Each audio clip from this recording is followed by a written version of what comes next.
Bueno, vamos a continuar y vamos a continuar con una mesa redonda para abordar la gastronomía actual. ¿Qué quieren? ¿Qué cambios ven necesarios las nuevas generaciones en el sector actual? ¿Qué ven importante mantener o potenciar? ¿Y qué papel juegan ellas y ellos frente a estos cambios? Y cómo no, ¿cómo creen y ven que las organizaciones responden a esta demanda de cambio? Bueno, para dirigir esta charla contamos con Claudia Polo de Soul in the Kitchen y le vamos a dar un fuerte aplauso a Claudia. Chalo Beroat.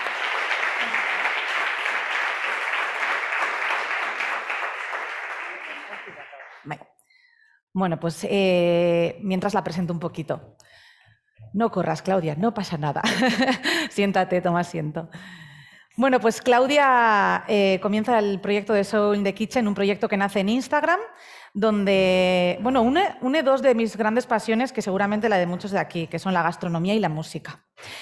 Y bueno, cuenta ya con más de 48.000 seguidores. Claudia además estudió aquí en Basque Culinary Center el grado de Gastronomía y Ciencias Culinarias y es la coautora del libro de recetas Mañanitas, Desayunos y Rituales.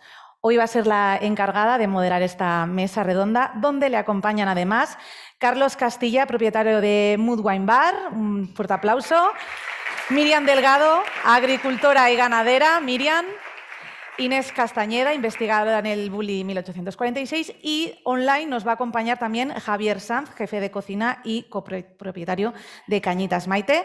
Así que nada, un fuerte aplauso para todos ellos. Chalo Beroat, y os dejo con ellos.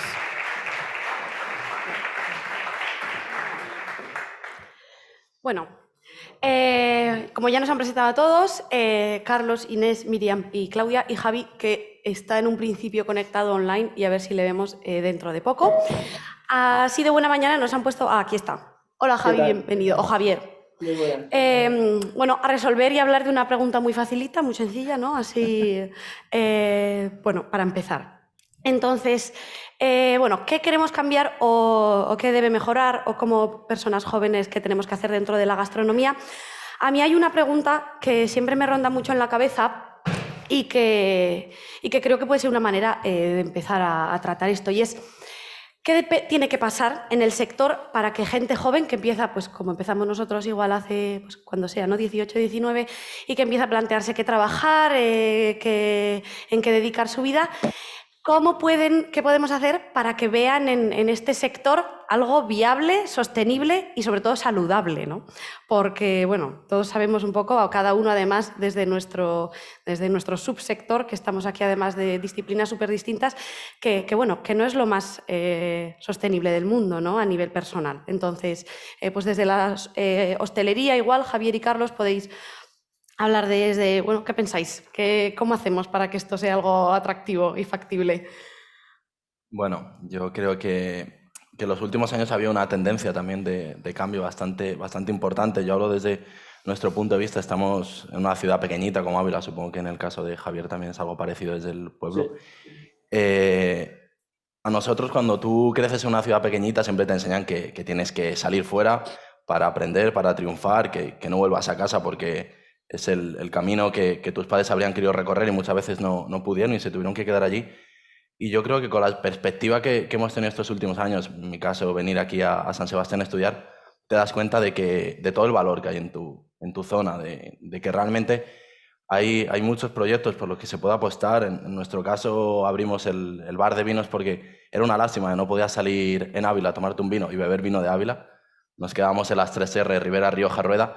Y el día que abrimos la gente decía, pero de verdad se hacen vinos en Ávila, se hacen vinos buenos, si la Garnacha es una uva que no sirve para nada. Y ser capaces de replantearnos esto a nivel intrínseco y luego hacerlo extrínseco y compartirlo con la gente que nos visita, creo que es un valor bastante importante. Es un ejercicio al final que cada uno y cada uno podemos hacer desde nuestro punto. Tenemos aquí casos de gente que también es productora, también en una comunidad que igual que Ávila, Castilla y León, yo creo que te habrás encontrado con ese discurso muchas veces y supongo que Javier en Casas Ibáñez también. Lo primero, me hubiera encantado estar ahí con todos vosotros. Un gripazo no me lo ha permitido, tenía todo planificado para estar ahí, pero me ha sido imposible. Pero bueno, desde aquí, desde casa, yo os puedo contar un poco cómo ha sido en nuestro caso, y es que nosotros al igual al igual que tú, partimos de un pueblo muy chiquitito, de una zona donde a priori es bastante complicado, y nosotros desde chicos lo tuvimos claro que teníamos que salir, formarnos, empaparnos, cogerlo todo, coger mucho mundo, porque al final nuestro destino era volver a casa y era volver a poner todo en valor, todo en su lugar. Y en todo ese camino de aprendizaje y de salir y de ver, ahí tenemos que tener muy en cuenta también qué era lo que queríamos transmitir cuando estudiamos desde casa y qué era lo que queríamos darle a la gente para poder consolidar un proyecto y a día de hoy poder tener un proyecto ya consolidado y estar ahí.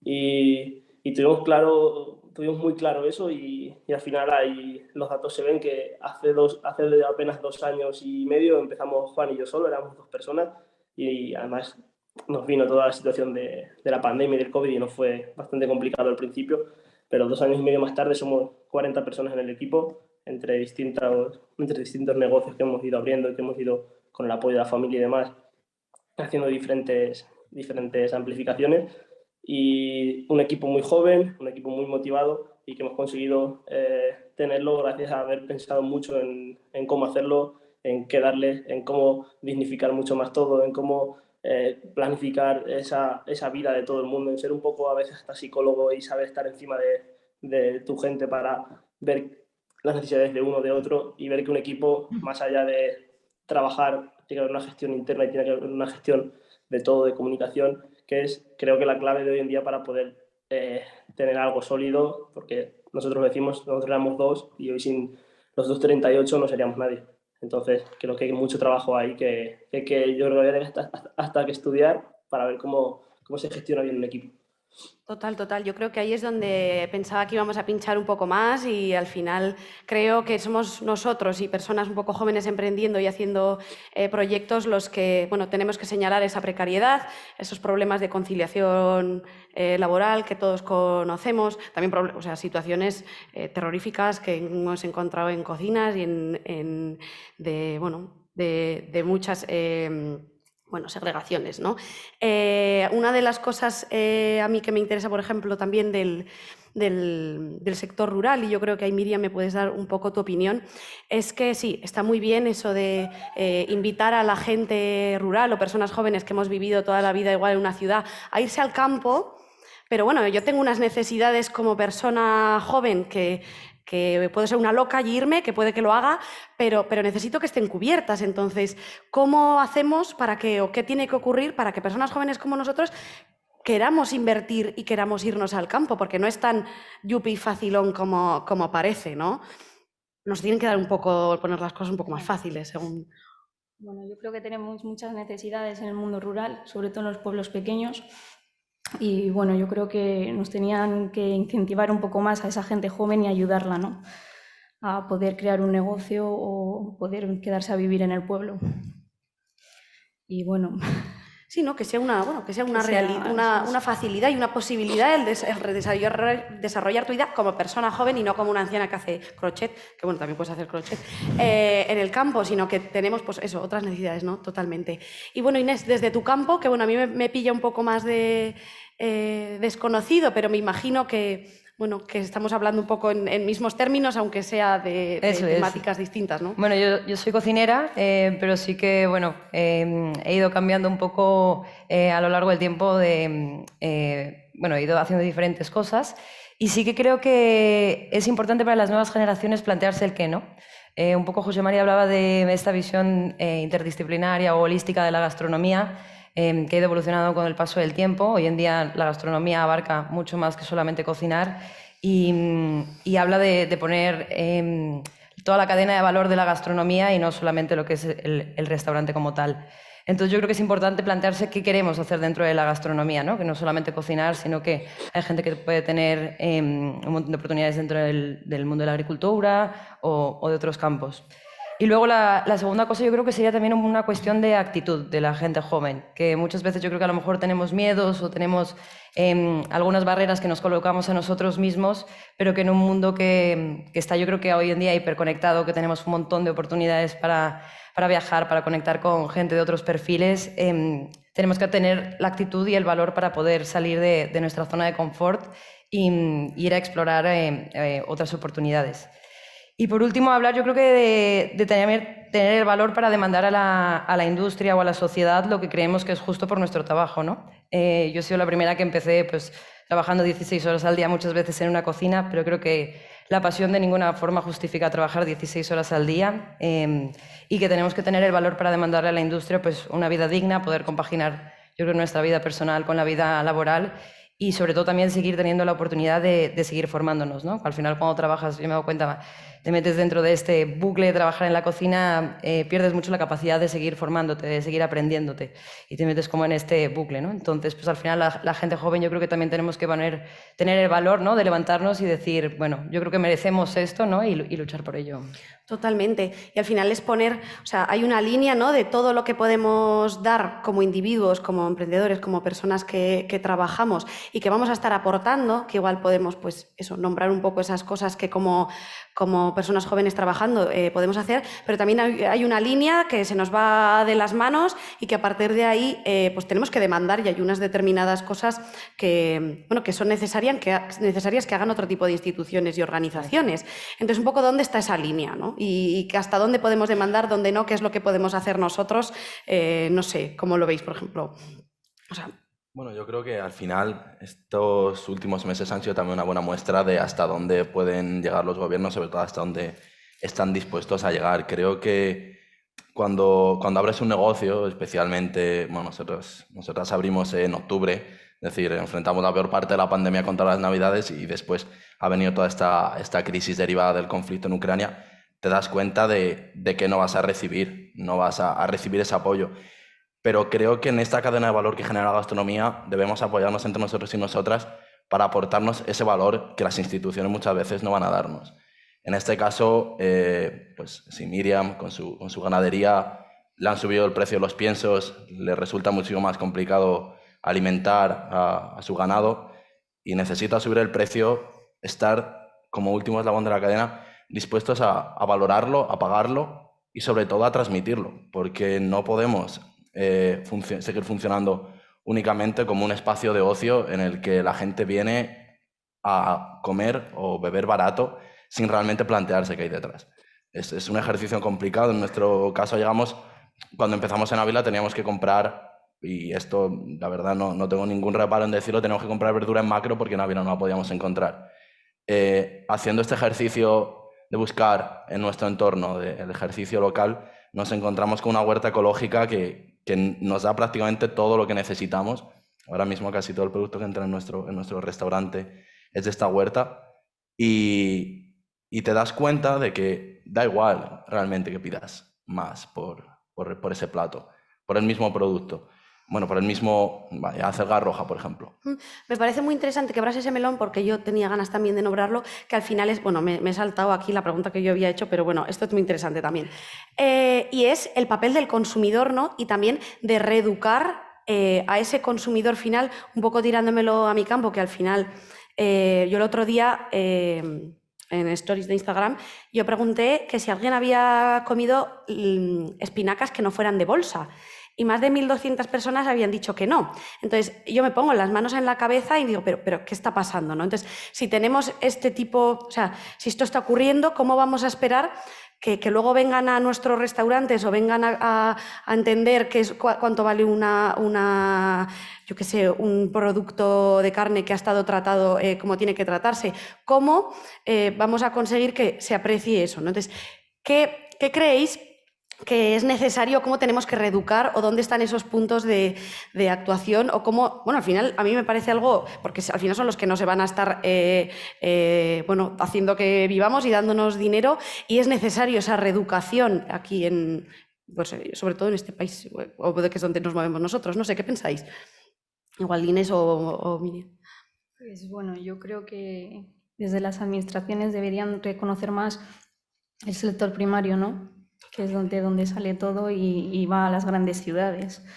Y pues dar a conocer qué se hace en el campo, cómo se trabaja o en la ganadería, ¿no? Y cómo es, que al final es día tras día trabajar y trabajar para poder llevar esos alimentos a las personas, ¿no? En general. Que hay personas humanas también, ¿no? Ahí detrás de lo que compras en el supermercado. Y hay un gran trabajo detrás. A ver. Y yo, Bueno, yo creo que hablando un poco de... No, no, Bueno, por favor. sí, Javi, sí, dale. Sí. que- Bueno, yo pienso que desde mi punto de vista y desde mi lugar, pienso que al final todo va a depender casi que de nosotros y si podemos esperar muchas ayudas y podemos esperar que colaboren de distintas formas, pero en el proceso de esa espera creo que tenemos que ser nosotros los primeros que nos marquemos esa exigencia y esa presión de saber transmitirle a nuestro cliente, saber comunicar qué es lo que tenemos, qué es lo que vendemos y por qué vale lo que vale. Es decir, creo que esa labor básicamente, por mucho que nos guste o no, tiene que ser nuestra. Tenemos que formar equipos que sepan transmitir, tenemos que formar gente que sepa lo que está vendiendo, tenemos que tener un conocimiento cada día más amplio, todas las personas del equipo, de lo que está pasando dentro de la cocina y fuera. Y creo que eso es el pase principal para que cuando tú le puedas vender algo a un cliente, si la persona que le transmite eso tiene la misma, lo tiene controlado igual que lo puedo tener controlado yo, creo que el cliente lo entiende. Lo complicado es cuando el cliente tiene una falta de información que luego sí se ve reflejada quizás en el precio o se ve reflejada en otros ámbitos y que él no termina de entender el porqué. Entonces tenemos que buscar la forma de transmitir. Nosotros, poniendo un ejemplo, por ejemplo en Nova, en el nuevo gastronómico que abrimos hace un par de meses, los primeros días nos damos cuenta que era tanta carga de información que para nuestra sala solo era complicado definirla, porque al final los que estamos en la cocina trabajando de tú a tú con el productor éramos nosotros, los que íbamos a recolectar, a hacer foraging por las mañanas éramos nosotros, los que estaban todo el día fermentando éramos nosotros, y entonces pensamos que eso había que empezar a transmitirlo, pero la gente se queda un poco blanca. Cuando le das un menú de 19 pases, cuando el 80% de los productos no los ha probado nunca, porque son cosas súper radicales y súper exclusivas de aquí, de nuestro territorio, entonces empezamos a determinar que el servicio también se iba a encargar de cocina y que cada persona de la cocina iba a defender en sala el plato que más sentía, con el que más arraigo tenía o que más enfocado en él estaba. Por ejemplo, Juan sale a explicar a sala el cabrito que nos consigue su tío, que es una raza en peligro de extinción que nos está manteniendo su tío y cada uno ha ido defendiendo un poco qué es lo que ponemos en valor, cómo mejor lo siente él. Entonces creo que también tiene que ser un ejercicio nuestro de ver cómo lo hacemos, pero que hay formas y puede ser eso, dando un servicio más extendido o siendo la misma cocina la que explique o dando la formación a sala diferente. Total, qué chulo, jolín. Venga. ¿Tú piensas algo, quieres decir algo de este tema? Si no, Bueno, yo diría, hablando un poco de la responsabilidad de estas instituciones o gobiernos, empezaría primero hablando de uno mismo, ¿no? Que si esto en las nuevas generaciones queremos cambiar el mundo, debemos estar preparados y eso conlleva trabajo. Debemos empezar yo creo que por formarnos a nosotros mismos y estar preparados para hacer frente a todos estos retos. Y luego hablando pues, un poco de las instituciones y de las organizaciones, yo hablaría un poco del poder y la fuerza que tienen, sobre todo en el tema de la restauración gastronómica, que yo lo veo más como cocinera. Quizás las listas, el tema de los congresos, como todas estas organizaciones públicas o privadas que tienen un montón de peso en el sector y que tienen una responsabilidad tremenda. Bueno, esa responsabilidad que sí que los jóvenes demandamos de alguna forma quizás como más transparencia, más visibilización de la gente joven, ¿no? Entonces, pues de alguna forma que estas instituciones que tienen la responsabilidad visibilicen también todo el trabajo que se está haciendo detrás, sobre todo de la gente joven, ¿no? Total. Total. A mí una parte también al final que yo creo que Carlos la ha nombrado también y es hablar siempre de transversalidad, que yo creo que eso es algo que pues igual hace pues ya 20 años, un poco las generaciones anteriores, eran mucho más individualistas a nivel de sector, o sea, pues los cocineros iban por un lado y luego los productores iban por otro. Y ahora entendemos un poco que estamos hablando de un diálogo completamente transversal y que sin unos, los otros no funcionamos y viceversa, ¿no? Y yo creo que comunicar eso también y como al consumidor final y entender que esa cadena es muchísimo más larga y que hay unos eslabones que son necesarios entre sí, a mí me parece esencial. Tanto tenerlo clarísimo nosotros y apoyarnos en eso, que al final es, jolín, cuando te das cuenta de esa riqueza y de todo lo que está a tu disposición, pues que son personas de ámbitos muchísimo más distintos, de repente tienes muchas más herramientas con las que jugar. Como también, como decía Javier, saber comunicar eso, ya sea desde el propio restaurante, que a mí me parece precioso, ya sea desde redes, ya sea desde a nivel, como tú decías, un poco más de instituciones, a nivel de dar visibilidad. Y un poco también la importancia de los referentes, ¿no? Y que personas pues, jóvenes como nosotras podamos ver que hay pues, mujeres representadas en ámbitos de investigación o ámbitos de cocina, personas pues, variadas, ¿no? De todos los ámbitos. No sé cómo vamos de tiempo porque creo que hay que darle al ratón porque se ha ido pero bueno, seguimos. Yo quería que nos intentáramos quedar con una cosa buenísima, con la que nos quedaríamos de la situación actual o de nuestro sector o de la gastronomía, y una que erradicaríamos para siempre. Si os salen dos, pero bueno, un poco como uno fuera y uno que se queda. Si quieres, Miriam, empezar tú. Bueno, pues yo creo que desde el sector primario todas las materias que van a esos grandes cocineros, ¿no? Pues quedarnos con esa evolución de la gastronomía, con esos platos modernos de ahora, que esa cocina moderna, ¿no? Pero bueno, conservando lo tradicional también. Bueno, yo unido un poco eso, yo empezaría primero por qué eliminaríamos. Yo creo que eliminaría los tópicos, ¿no? Nuestra profesión al final, bueno, yo como cocinera veo que hay muchos tópicos, que el cocinero no necesita estudiar, que la pasión justifica trabajar 16 horas al día o que hace falta 20 o muchos años de experiencia para poder emprender un negocio en la gastronomía. Y de alguna forma yo creo que el salón de aquí es una prueba de cómo las nuevas generaciones rompemos esos tópicos, cómo tenemos ganas de cambiar el mundo. Y también un poco unido a esto, ¿con qué me quedaría? Yo creo que las nuevas generaciones tenemos la responsabilidad de romper estos tópicos, pero también tenemos la responsabilidad de oír a las generaciones que han pasado antes que nosotros, ¿no? Un poco hablando de la tradición, de qué me quedaría, yo diría la tradición y este conocimiento que se ha ido acumulando a lo largo de generaciones y que los jóvenes tenemos de alguna forma la responsabilidad de acogerlo y tomar este relevo generacional, no ignorando todo lo que ha pasado en el pasado, pero sí aprendiendo del pasado para poder hacer frente a los retos del futuro.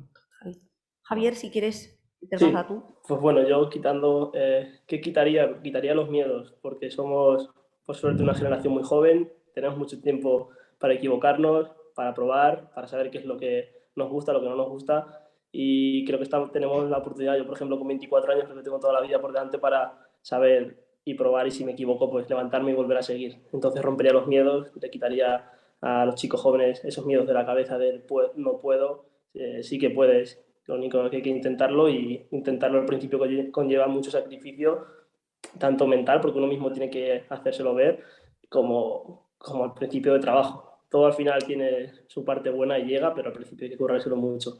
¿Y con qué me quedo? Me quedo con que a nosotros la sociedad nos ha demostrado que cuando tienes una puesta en escena que defiendes, que es real y que pones toda tu pasión, vivimos en una sociedad que se acepta, que la gente está abierta a probar cosas nuevas, que la gente no tiene esos miedos de confiar en dos chicos jóvenes que están haciendo una cocina tal. No tiene miedo, por ejemplo, de sentarse en la sala de OVA donde sabe que hay cosas que a lo mejor no se habría comido nunca, o cosas radicales que a la vista dices, ostras, pero que luego acabas y ves que todo el mundo se ha dejado llevar, que todo ha fluido y que se va todo el mundo encantado. Entonces creo que tenemos una suerte que vivimos en una sociedad donde la gente por lo menos te da la oportunidad, y hay que aprovechar esa oportunidad para hacer propuestas diferentes, personales y únicas. Y creo que el camino cada uno se lo tiene que marcar con esas propuestas. Bueno, y yo creo que empiezo como Inés, con lo que acabaría primero. Acabaría con las desigualdades de todo tipo, de género, de orientación sexual, desigualdades por raza, pero también desigualdades como que gente como Miriam no tenga normalmente el foco, que también se le dé importancia al origen, al inicio de la cadena de valor, porque muchas veces desde nuestro prisma de la restauración es más sencillo comunicar con las redes sociales, pues eso, teniendo acceso a estos escenarios.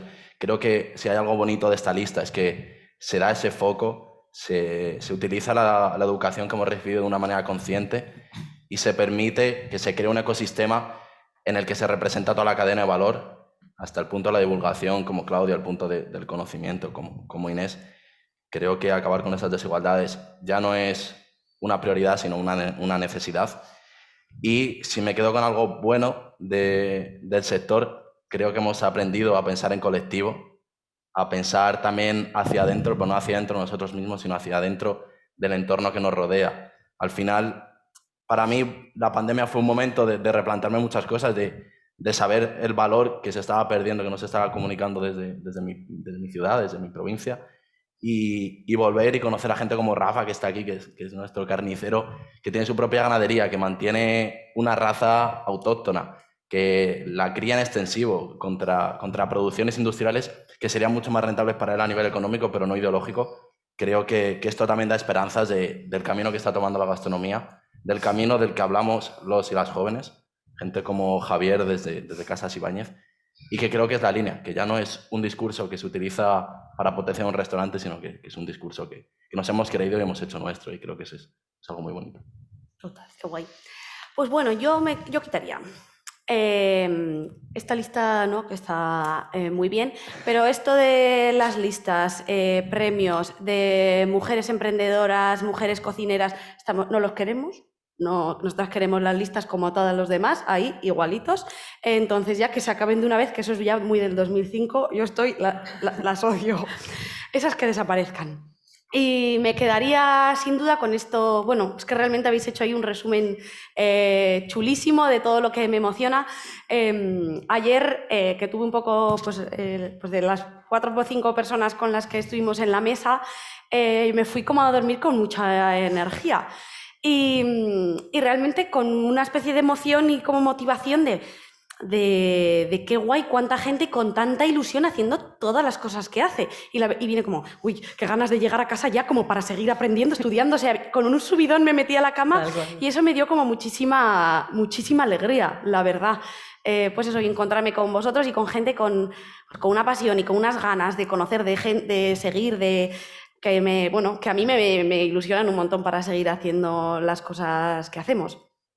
Y realmente, bueno, aún nos queda un poquito de tiempo. Una cosa que yo creo que eliminaría y que creo que voy a abrir, luego que alguien no me venga a saltar fuera, por favor, yo me cargaría todas las estrellas Michelin para siempre. Me parece lo menos insostenible del mundo esto...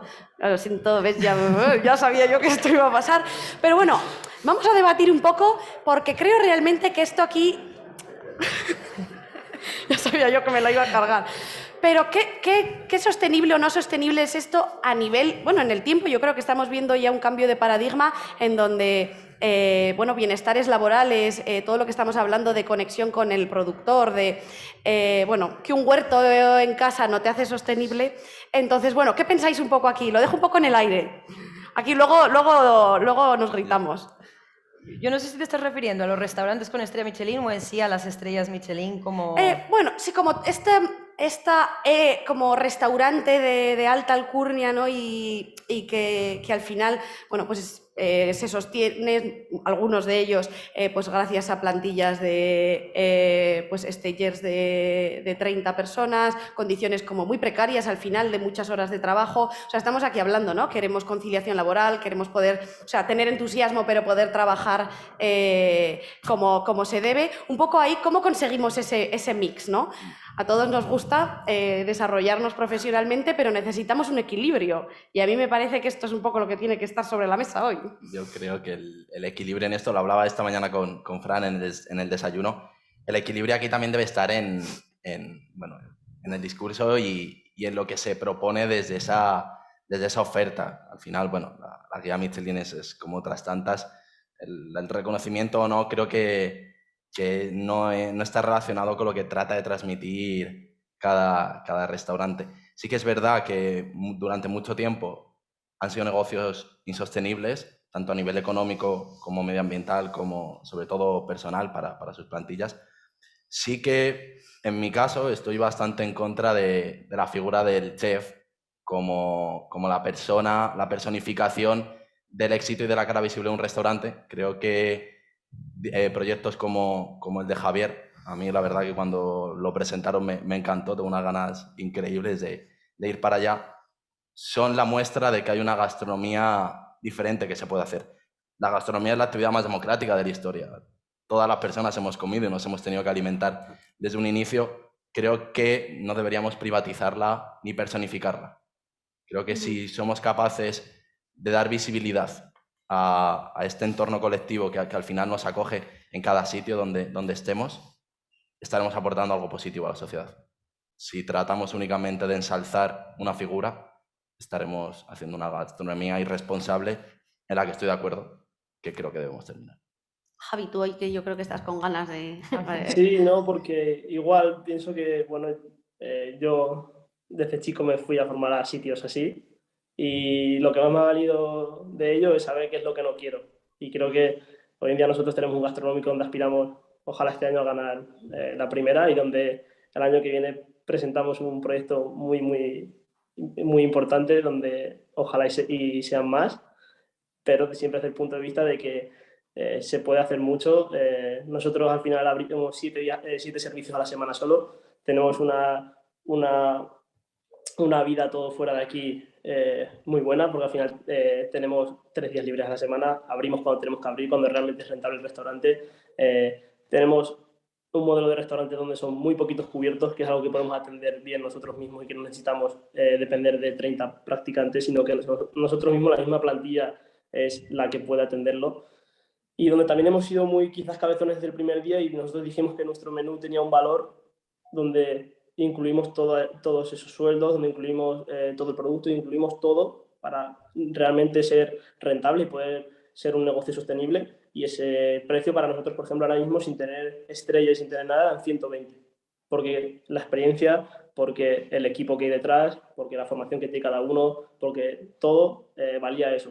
Y no tenemos que condicionarnos y pensar que el cliente, no, es que no tenemos estrella, no van a querer pagar 120 euros. Oye, eso está en nuestra mano, si lo hacemos bien y estamos a la dar el altura, lo valor pagarán sin problema. que tiene, ¿no? Lo que no podemos hacer es poner un menú de 60 euros para que venga todo el mundo y que luego no podamos pagar a nuestra plantilla y tengamos que estar trabajando 7 días a la semana. Eso es lo que no puede ser. Yo diría, bueno, que no podemos tampoco generalizar mucho, sí diría que yo creo que tiene un valor todo el tema este de las certificaciones, las estrellas, pero tienen una responsabilidad, ¿no? Creo que cuanto más alto es el nivel del restaurante, más visibilidad tiene el restaurante y por lo tanto más responsabilidad tiene con la sociedad. Entonces yo creo que pues, cuanto más alto estás, mejor tienes que hacer las cosas y tienes que ser el ejemplo a seguir, ¿no? Totalmente. Entonces al final yo creo que con eso resumo un poco la idea. Cuanto más alto estás, más ejemplo tienes que dar. Totalmente. Al final, más gente joven haciendo cosas con todas estas motivaciones, valores, ideas que estamos poniendo sobre la mesa que son lo más. Y lo de la responsabilidad, te tomo la palabra porque me parece esencial. Bueno, estamos un poco ya terminando, se nos va el tiempo. Entonces, bueno, muchísimas gracias a la mesa, a Javier por estar ahí a la distancia.